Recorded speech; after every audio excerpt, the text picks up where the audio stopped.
Lauft!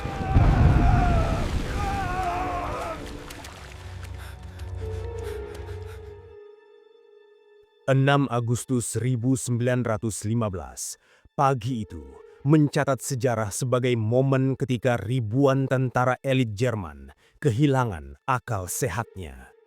Mereka berlari kencang menjauhi garis depan. Senapan Mauser yang mahal mereka lempar begitu saja ke tanah. Helm baja mereka tinggalkan di lumpur. Wajah-wajah pucat itu memancarkan teror murni.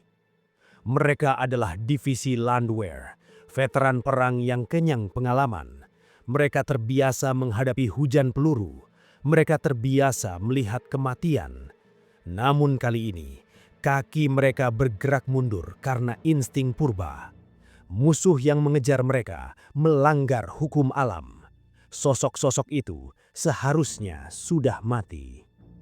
Mari kita mundur sedikit untuk memahami kenapa kegilaan ini bisa terjadi. Semua bermula di benteng Osowiec, sebuah struktur pertahanan tua yang menjadi duri dalam daging bagi kekaisaran Jerman.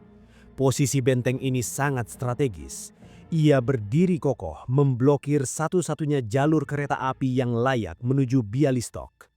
Bagi Jerman, menguasai Osowiec adalah syarat mutlak untuk menusuk lebih dalam ke jantung Rusia. Selama berbulan-bulan, Jerman membenturkan kepala mereka ke tembok ini. Ambisi mereka selalu patah di depan gerbang Osowiec. Pada awal tahun 1915, mereka membawa Big Bertha, meriam pengepung raksasa yang mampu melontarkan peluru seberat 800 kilogram. Selama berhari-hari, artileri ini menghajar benteng tanpa ampun. Beton hancur lebur, kawah-kawah raksasa menganga di tanah. Asap hitam menyelimuti langit siang dan malam. Logika perang mengatakan, pertahanan Rusia pasti sudah lumpuh total. Tidak ada manusia yang bisa selamat dari pengeboman seberat itu. Kenyataannya berbeda. Dari balik puing dan debu, prajurit Rusia selalu bangkit kembali. Senapan mesin mereka menyalak. Mereka menyambut infanteri Jerman dengan perlawanan sengit. Kondisi para pembela benteng ini sebenarnya sangat mengenaskan. Pasokan makanan menipis, amunisi terbatas, pakaian mereka compang-camping. Tapi mental mereka sekeras baja benteng itu sendiri. Mereka terus memukul mundur setiap gelombang serangan Jerman dengan keras kepala. Situasi ini membuat Komando Tinggi Jerman frustrasi. Marsekal Paul von Hindenburg menginginkan hasil instan. Metode konvensional sudah terbukti sia-sia. Ia memutuskan untuk mengganti strategi. Ia menyingkirkan kode etik perang lama demi kemenangan mutlak. Mereka menyiapkan senjata pamungkas, sesuatu yang baru, sunyi dan mematikan, gas beracun. Di garis depan Jerman, teknisi mulai menumpuk ribuan silinder besi. Di dalamnya tersimpan campuran klorin dan bromin yang dipadatkan. Mereka menunggu satu hal saja, yaitu arah angin yang tepat menuju posisi Rusia. Hindenburg yakin kali ini tidak akan ada perlawanan. Saat angin itu datang, Osowiec akan berubah menjadi kuburan massal tanpa perlu menembakkan satu pun peluru. Di sisi lain, prajurit Rusia masih bersiaga di parit-parit mereka yang rusak. Mereka mengira serangan selanjutnya akan sama seperti sebelumnya. Mereka siap beradu peluru dan bayonet. Mereka sama sekali tidak tahu bahwa kali ini musuh mereka bukan lagi manusia, melainkan udara yang mereka hirup sendiri.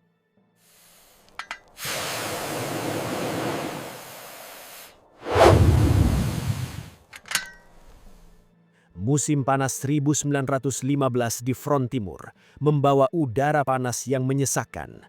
Namun tekanan di dalam tenda komando Jerman terasa jauh lebih berat. Marsekal Paul von Hindenburg menatap peta operasional di mejanya. Garis merah yang menandai posisi benteng Osowiec tetap diam di tempatnya. Segala upaya militer konvensional telah dikerahkan. Artileri berat telah meratakan tanah di sekitar benteng. Serangan infanteri bergelombang telah dilakukan siang dan malam. semuanya berakhir sama. Benteng itu tetap berdiri, Rusia tetap bertahan. Situasi ini memaksa lahirnya sebuah keputusan brutal. Komando tinggi Jerman memilih jalan pintas yang melanggar batas etika perang lama. Mereka berpaling pada ilmu pengetahuan modern untuk memecahkan kebuntuan ini. Ahli kimia Jerman dipanggil ke garis depan. Rencana disusun dengan presisi matematika. Jerman mengerahkan unit khusus, Batalion Pionir ke-36 untuk mempersiapkan ladang pembantaian ini. Mereka membawa ribuan silinder besi berisi campuran klorin dan bromin cair. Zat ini dipilih karena sifatnya yang kejam. Klorin menyerang paru-paru dan mata, sementara bromin menambah efek iritasi yang melumpuhkan. Di bawah selimut malam, para pionir Jerman bekerja keras. Mereka menggali parit-parit khusus tepat di depan garis pertahanan Rusia. 30 baterai gas dipasang berjejer sepanjang garis depan. Ribuan tabung baja ditanam dan disamarkan dengan tanah serta ranting pohon. Pipa-pipa penyalur disambungkan dengan hati-hati. Resiko bagi pihak Jerman sendiri sangat tinggi. Satu kebocoran kecil atau perubahan arah angin yang mendadak akan membunuh pasukan mereka sendiri. Para prajurit Jerman di parit depan hidup berdampingan dengan tabung-tabung maut ini selama berhari-hari. Mereka tidur di samping potensi kematian mereka sendiri. Masker gas menjadi benda paling berharga yang melekat di pinggang setiap prajurit. Segala persiapan teknis selesai pada akhir Juli. Mesin pembunuh sudah terpasang. Ribuan ton racun siap dilepaskan. Kini mereka hanya menunggu satu hal, yaitu alam. Operasi ini bergantung penuh pada arah angin. Selama beberapa hari, angin bertiup ke arah barat, mengancam posisi Jerman. Para komandan memantau ramalan cuaca dengan obsesif. Ketegangan memuncak di setiap pos jaga. Ribuan infanteri dari divisi Landwehr ke-11 bersiaga penuh, menunggu sinyal untuk maju. Tanggal 6 Agustus pukul 3 pagi, bendera penunjuk angin di pos pantau Jerman bergerak perlahan. Angin timur mulai bertiup stabil menuju garis pertahanan Rusia. Kondisi menjadi sempurna. Perintah peluncuran turun dari markas komando. Para pionir memegang kunci katup silinder. Di seberang sana, ribuan prajurit Rusia masih terlelap atau berjaga dalam kesunyian pagi. Sama sekali tidak tahu bahwa udara di sekitar mereka akan segera berubah menjadi racun. Pintu neraka siap dibuka.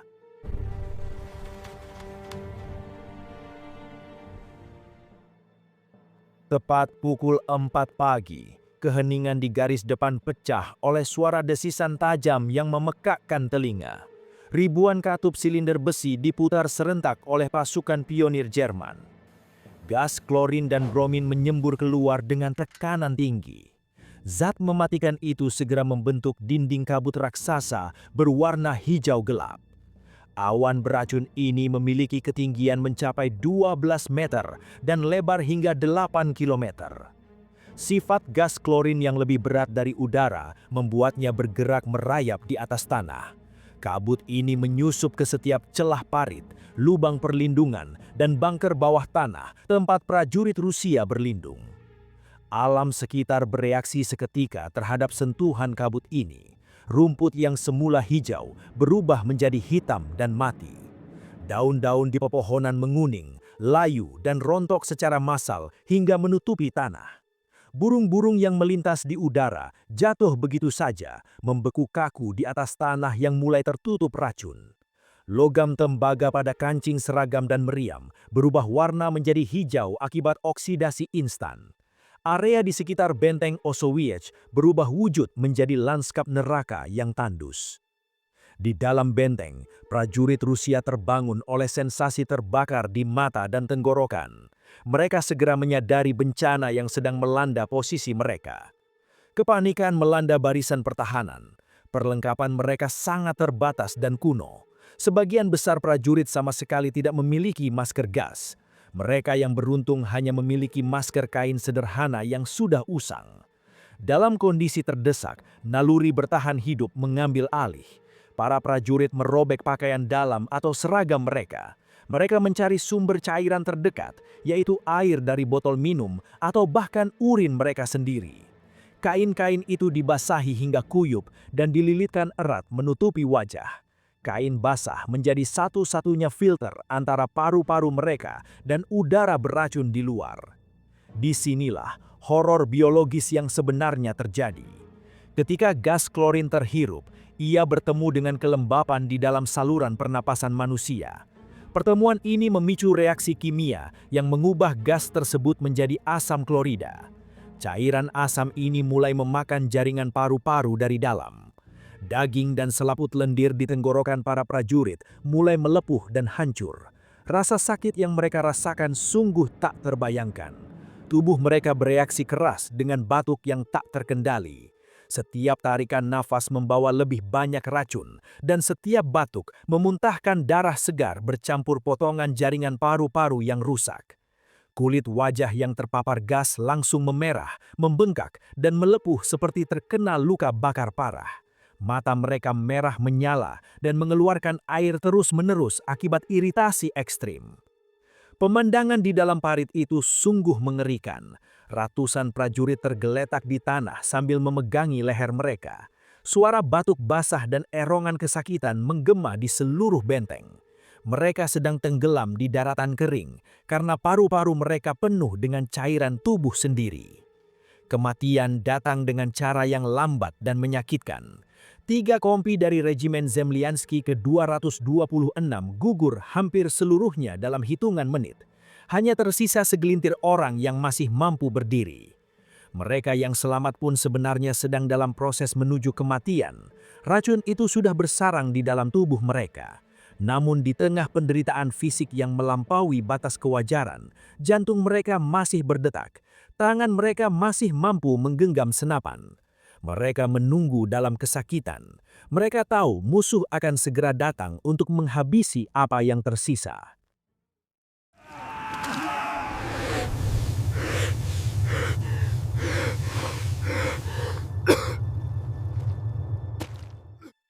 Saat kabut hijau mulai menipis, komando Jerman memberi sinyal untuk maju. Sebanyak 7.000 prajurit infanteri dari divisi Landwehr ke-11 mulai bergerak melintasi tanah kosong. Langkah mereka tegap dan santai. Senapan mereka disandang di bahu dengan posisi rileks. Mereka percaya tugas berat sudah selesai dikerjakan oleh gas beracun. Misi mereka hari itu hanyalah sebuah formalitas belaka, yaitu mengamankan area dan membersihkan mayat-mayat musuh yang tersisa. Suasana di medan perang sunyi senyap. Kawat berduri pertahanan Rusia sudah hancur. Parit-parit terlihat kosong tanpa pergerakan. Keyakinan Jerman memuncak. Mereka yakin benteng Usowitz sudah jatuh ke tangan mereka tanpa perlawanan berarti. Barisan depan pasukan Jerman semakin dekat ke garis pertahanan pertama Rusia. Jarak mereka kini tinggal beberapa puluh meter saja. Tiba-tiba, keheningan itu pecah. Dari dalam parit yang dipenuhi asap kimia, sosok-sosok manusia mulai bermunculan. Mereka bangkit perlahan dari tumpukan mayat rekan-rekannya. Tentara Jerman terhenti. Mata mereka terbelalak menatap pemandangan di depan sana. Sekitar 60 prajurit Rusia berdiri tegak menantang mereka. Ini adalah sisa-sisa terakhir dari kompi ke-13 Regimen Zemliansky. Penampilan mereka jauh dari kata manusiawi. Wajah mereka terbungkus kain perca yang kotor dan basah. Darah segar merembes menembus kain-kain itu. Kulit yang terbuka terlihat berwarna kehijauan dan menghitam akibat luka bakar kimia yang parah. Mata mereka merah menyala seperti iblis. Seragam mereka compang-camping dan berlumuran noda muntahan darah. Secara medis, orang-orang ini sedang sekarat. Mereka adalah mayat hidup yang dipaksa bergerak oleh tekad semata. Di barisan paling depan, Letnan II Vladimir Kotlinski memimpin pasukannya. Tubuhnya yang hancur masih berdiri kokoh. Ia mengangkat senapannya tinggi-tinggi dan meneriakkan perintah serbu. 60 orang itu berlari menerjang ke arah 7.000 pasukan Jerman. Mereka melepaskan tembakan senapan dengan liar. Mereka menghunus bayonet. Suara teriakan perang mereka terdengar sangat mengerikan. Setiap kali mereka berteriak "Ura!", darah kental dan potongan paru-paru menyembur keluar dari mulut mereka. Suara itu terdengar basah, serak, dan penuh amarah. Pemandangan ini menghancurkan mental pasukan Jerman seketika. Pasukan Landwehr Jerman dilanda teror psikologis yang ekstrim. Mereka tidak melihat musuh biasa. Mereka melihat mayat yang bangkit dari kematian untuk membalas dendam. Logika militer mereka lumpuh total. Rasa takut purba mengambil alih kesadaran mereka. Formasi tempur Jerman pecah berantakan. Ribuan tentara elit itu berbalik arah dan lari menyelamatkan diri. Kepanikan massal terjadi. Tentara Jerman saling dorong dan saling injak untuk menjauh dari monster-monster itu.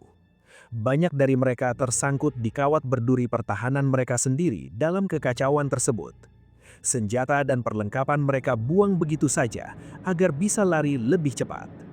Melihat musuh yang kocar-kacir, artileri Rusia yang masih berfungsi di belakang benteng Auschwitz ikut membuka tembakan. 5 meriam yang tersisa memuntahkan peluru terakhir mereka ke arah kerumunan tentara Jerman yang panik. Ladang di depan benteng Auschwitz berubah menjadi ajang pembantaian bagi pihak penyerang. Serangan balik dari 60 orang yang sekarat itu sukses memukul mundur ribuan pasukan musuh. Sejarah mencatat momen ini sebagai kemenangan semangat manusia di atas keterbatasan fisik yang paling ekstrim.